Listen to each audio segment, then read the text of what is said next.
now my mind is blown. No surprise, guess I should have known. Oh, now my mind is blown. No surprise, guess I should have known. You got control of me, break my barricades. Walls are crumbling, grounds they shake. You came to save, but it's way too late.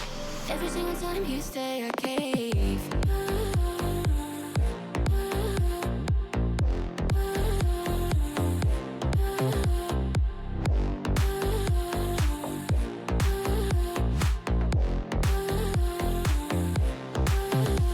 You got control of me, break my barricades. Walls are crumbling. Every single time you say I cave. You got control of me, break my barricades. Walls are crumbling. Every single time you say. Hello and welcome to another episode of Neurodivergent News, resources for living in a quote unquote normal world, where we are redefining what it means to be neurodivergent.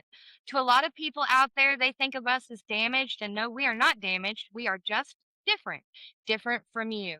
And that's okay because we are a rainbow mix all over the place. I am your host, Deanna Brakefield, the owner of Lionheart Kingdom Marketing. We are so pleased to have you here today, where we are, I'm sure, going to have a chaotic journey while we meet our wonderful guest for this episode. She is a glorious mom. She is neurospicy, as she would say, a business coach, a wife, and just an all around amazing woman. Cara Wilson, welcome.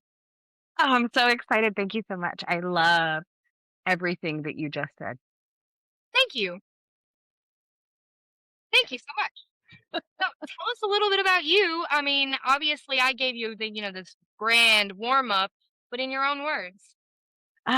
So I would start with why I call myself neurospicy, right? Because I like to make this really clear. I myself have never been diagnosed with anything that is considered a neurodivergent diagnosis. However, I have been diagnosed with both forms of clinical disassociation. I have been diagnosed with anxiety and depression and social anxiety. And I have been diagnosed with overstimulation. I have been diagnosed as an overmover.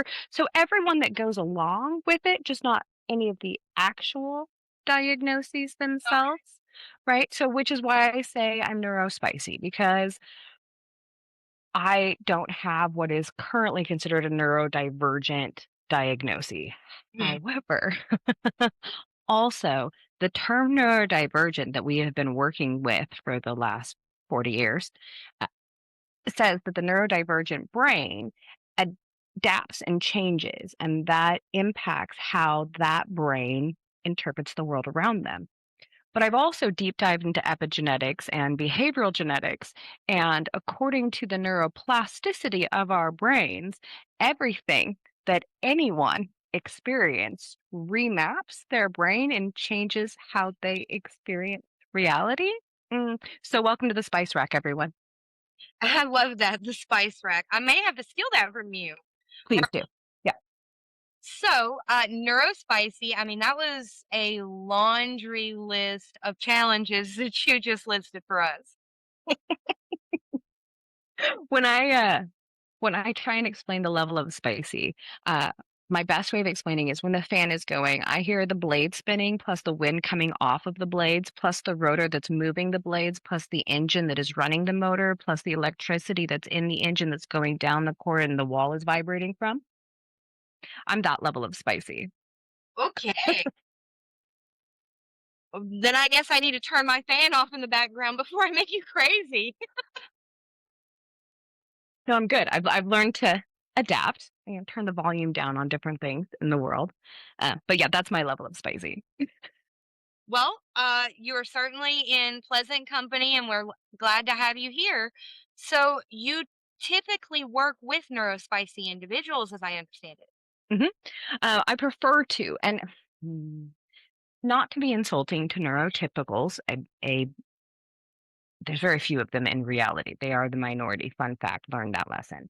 However, one of the reasons that I love working with the neurospicy or the neurodivergent is the same reason that those genetics keep getting chosen by humanity is because the connectivity in the brains of the neurodivergent brain are so fast and so diverse that they can take broad concepts and reapply it to their life immediately, Hmm. causing remapping in their brain. So when you work with neurodivergent brains, it's like it like quantifies the work. If you're working on leadership, they go to quantum leadership. If you're working on business, they go to quantum business. It's so good. Okay, so what sort of strategies do you use to help them get there?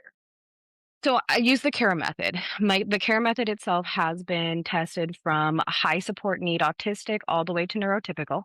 So I know it works for any brain pan, but it's designed as a very, very simple four-step framework that allows your brain to fill in what it needs based on the situation, but have the same repeatable process. So, just the way that we need routines, not because the structure is so great, but because having the structure gives us the freedom. The Okay. CARE method is designed like that. So, it's four simple steps: clarify, assess, realign so you can achieve. Clarify success, realign so you can achieve. I like that. Yeah. And that way we clarify what is it, where are we going? What is the destination? Why is that important? Then we assess where in real life, what do we need? Who do we need? Why do we need? All the questions. And then you realign. Always, always, always, because I do leadership, realign with like who can I do this with? Who can support me in it? Who already knows the stuff that I don't know? Right? If you and then you realign with who, and that allows you to achieve whatever you want faster. So you get what you need, plus you're working with somebody else, so odds are they get what they need, and then everybody wins. So see, you just touched on a hot button topic because the neurospicy community, we are not known for being able to ask for help. No, we are not. However, we are amazing at offering it. Yes, we are. To our own detriment. Mhm. But if you realign around working with people, then you're not asking for help. You're offering to support somebody else in supporting you. Okay. And you're offering to be a support to them, right? So if they're going to help you fill in this gap, that means they'll have a gap that you can help fill later. And then Okay. it becomes mycelium-esque rather than like a hand out saying help. You just weave this pattern of support around yourself. Right. And And the neurospicy brain doesn't care about hierarchies, bless us. Because with that, we're all about the collaboration over competition. So nobody gets in this arena. You don't have to deal with the, well, so and so, and then they just, and what if they take? Mm-mm. We're like, here, take it. Here, have it. What else can I give to you to make your life better? And if you're in a room full of people doing that, everybody has what they need. Yes, ma'am. I love that. Oh my gosh. Why have we not had this conversation before? Because we don't get enough time to hang out in real life. That's why, 'cause we're We both busy. really don't. We're both super busy women, but that's okay. That's good. So, how does this apply not just in real life, but to business? Because it's really hard to trust to collaborate in business. Yeah. So for the same ways that you would extend smart trust in your collaborations personally, you're going to do the same thing in business, right? Okay. Uh, you really need to find the people who align with you, which means you have to have some clarifying questions. And then you have to be able to assess that relationship and have some understanding of how you're going to realign when things get weird, because they're going to get weird. Well, yeah. If you're I'm going to still, do a thing, it's going to get weird. I'm still waiting for mine and yours weird moment. It's going to be interesting when it happens. I think we're just weird all the way through. Well, that works for us. So, this is usually right about the point where I ask the question. And I'm not sure if my audience is getting to the point where they're anticipating and they're waiting, but stereotypically, our community, we develop some very unique and interesting hobbies. Mm. What is one that goes on in your household? Rocks. Ah, We're rock obsessed over here. I recently learned that other people do not decorate their windowsills with rocks. What else would you put in a windowsill? not sure I put anything in mine. What? When there's a spot for a rock? So is it just like rocks or is there something specific about them? Mm, So each of us has their own kind of favorite sort of rocks. I like little egg-shaped ones. I really love white egg-shaped ones or like worrystone-shaped colorful ones. Like, so I'm out there looking for like the green rock and the red rock and the purple rocks, and I'm looking for the colors or white little eggs. My husband likes stripes. Like he's always looking for some cool stripes. Or if they are agate, can he catch the light through them? Then it goes in a pocket. Yeah. My son likes shapes. He's really into like if they have a funny angle to them so that they like sit funny. He likes those. So it sounds like there are lots of collection places for interesting rocks. So many rocks in our life. And we will literally go on walks just so we can have new pockets full of rocks. Speaking of tiny human. Yes, for those of you that can't see it, a tiny human just ran behind me on the screen. She just woke up from her nap, so hopefully we won't get attacked with a sonic whale. Um, I know you have kids. I know you know the sonic whale, Oh yeah. the one I that rambles He your said entire that. I looked over and was like, oh no, he's still asleep. We're fine. brain. Okay, tell me, Because yes, that's a thing. it really is. So, do you have the privilege of raising neurospicy children? Oh, absolutely. And while I have, and he doesn't have a diagnosis either. Uh, we'll let him decide if that's an important thing for him. But what I have recently learned this year, I went to our family reunion and I discovered that more than half of my family has an autistic diagnosis. Oh wow. More than half. I walked in and I was like, oh, we're all spicy. And then my cousin was like, yeah, I got a diagnosis. My other cousin was like, yeah, I do. My aunt was like, half of us do. And I was like, wait, who here has been diagnosed? Why are we not talking about this more often? How is this the first that I am hearing about this after 40 years of hanging out with you people? Excuse me. Oh, yeah. So what I came to understand is the reason that I present neurotypical very often. Neurotypicals are like, well, you're neurotypical. I'm like, "Oh, that's that's cute that you think that. Um, No, uh, but I present that way because I come from at least 4 generations of masking low support need, spicy people, and we have been teaching each other these tools for so long. I read the 4 agreements when I was 8 years old because my dad was like, "Sounds like you need some help understanding how to separate your thoughts from other people's thoughts." I'm not familiar with that work. Oh. You haven't read the 4 agreements? Okay, anybody listening, you need to go and get the 4 agreements. It is amazing. So here's 2 reasons. I'm just going to give you 2. 1, it is ancient Toltec wisdom shared in a really easy 4-step process. And the points are just so ridiculously simple and easy. As soon as you hear them, you're like, oh, yeah, no, that absolutely tracks. And second, I have been deep diving for over a year into behavioral genetics. Okay.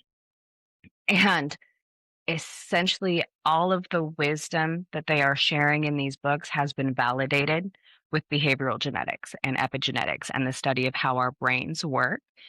One of the basis of all of it is that we have this shared dream, and that once you recognize the dream, you can take control of the dream. And neuroscience says that while we all can agree that something is yellow or something is pink, physiologically, we know that because of the cones in our eyes and the way the light reflects and how our brain adapts to that information, that we do not see the same color. So we literally group hallucinate this reality. And the Okay. 4 agreements gives you ancient ways to take control. And it's 4 steps. 1, to be impeccable with your word, from how you speak inside your own brain to how you are speaking out in the world, be impeccable, be intentional. And then it says, don't take things personally. Turns out While I am absolutely the center of my own universe, I'm only the center of my universe, not the universe. And everyone else is really busy being the center of their universe. And regardless of what I say or do, it's their universe that is impacted and reacting. It's about them, it's not about me. It says, don't make assumptions. I mean, we all know that. We've all heard that for so long, right? To make an ass out of you and me. Right. Really, really, it goes deeply into how not to make assumptions, not even just out in the world, but in your own brain and how you think about what you think about yourself. And then rather than being perfect, it really encourages you to just do your best in any situation and recognize that best is going to look different on different days. I like that. I like it a lot. Oh, good. Well, I mean, that's you just pointed out some of the biggest problems that we have in the neurospicy divergent community is we make a lot of assumptions based on past stimuli and Mhm. cause communication issues, arguments, tiffs with the people around us, and it's all because we make assumptions about the way that they're going to behave.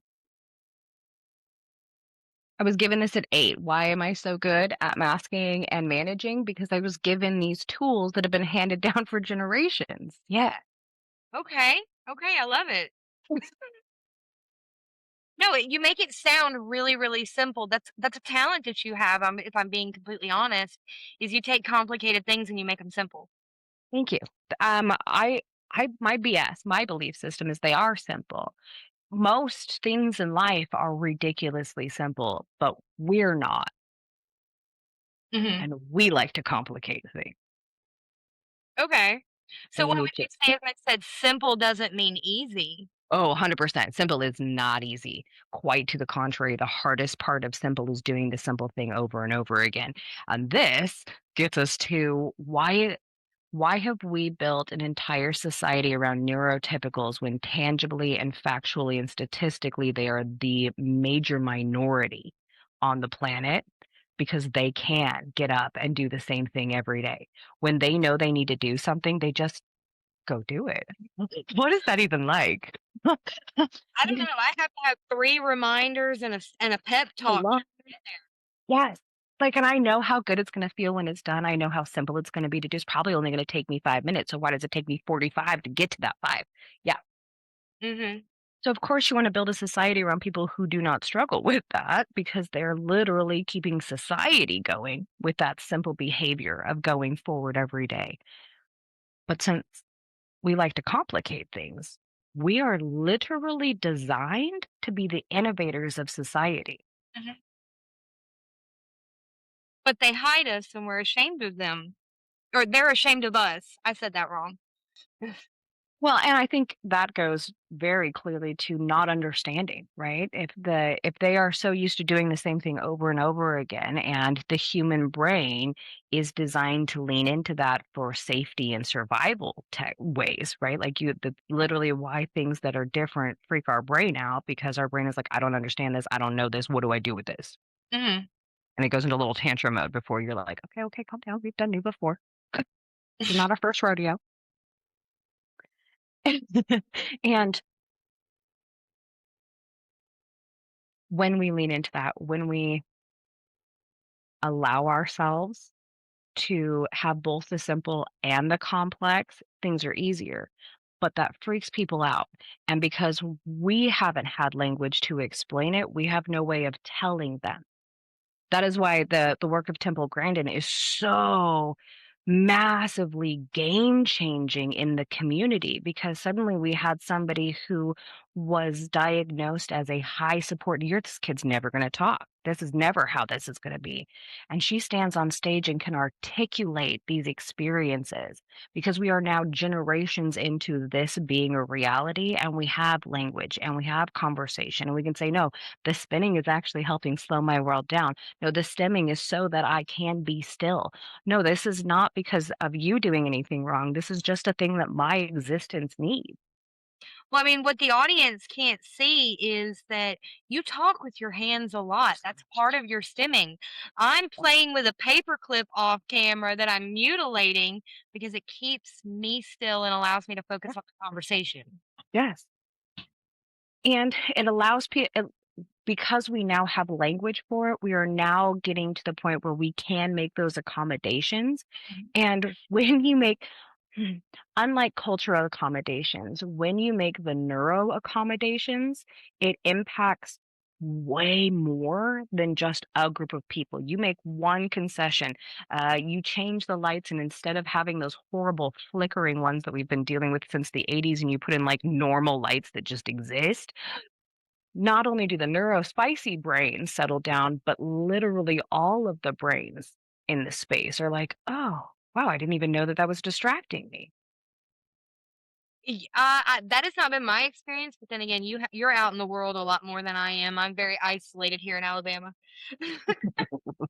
And location, location, location. Of course, that's still a huge factor. But I get to work with larger companies, and this is statistically what we are seeing across the board. When they have to make an adaptation for one person, it makes it that much easier for everyone else consistently because the distractions are. And a more neurotypical brain has gotten really good at blocking them. But when you remove that, even their brains can function better. So, you are an absolute fount of information and wisdom and entertainment. Do you have any projects going on or anything that we need to be aware of that's coming up? Yes, yes. I have one that I'm super, super, super excited. And I don't know when this goes out. The last day that you can get into this event for the alpha price is on the first Friday of November, 2024. Oh, well, that's perfect because your episode is airing on Halloween. So, Okay, so everyone listening, this is your last chance to go get in at the alpha price. You definitely want to do this. One of the things that I have gotten to do is dive really deep with a geneticist into behavioral genetics. And because of that, we have created a genetic harmony course. I partnered with a nurse practitioner and two other coaches, and we deep dived into the genetics of this. And and as a spicy person, actually, I think all four of us are spicy, so that probably is why it aligns so well in this space. But one of the things that we discovered is this behavioral genetics work is the tangible, intentional remapping of the brain. And since the neurospicy brain is so good at making so many fast connections and building those neural pathways, the information in this really lets you take control of your brain, and not just your brain, guys. It allows you to take control of your brain to the point where it's going to impact your DNA for yourself and future generations and has a ripple effect in real time. okay. I don't even like I wish I could just give you the entire course right here verbally, but essentially what it is training through repetition Mhm. your brain to recognize that while genetically these things are predispositions, they are not deterministic. And your actions play a massive role. We've always talked about nature versus nurture, but all the new science in the last decade is like, oh, nature that you nurture. Oh, okay. Like the old um indigenous stories, right? Around there are two wolves inside of you, one who is for your better best and one is for your most worst. Which one wins? The one you feed. Turns out that's just neuroscience for think good thoughts and you can impact that genetically. What?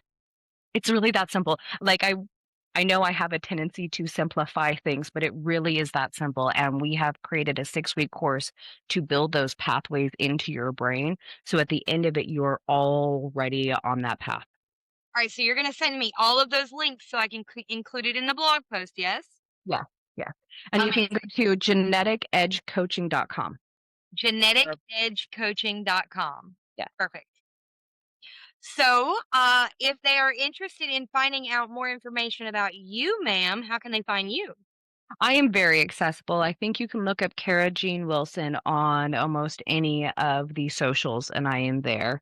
The easiest way is to email me at Jean at Taking Care of Business, or, and I'm just going to put this right out there, text me at 509-845-0800. Please do not call. I am spicy. I don't want to talk on the phone. Feel free to text me. Okay. Feel free.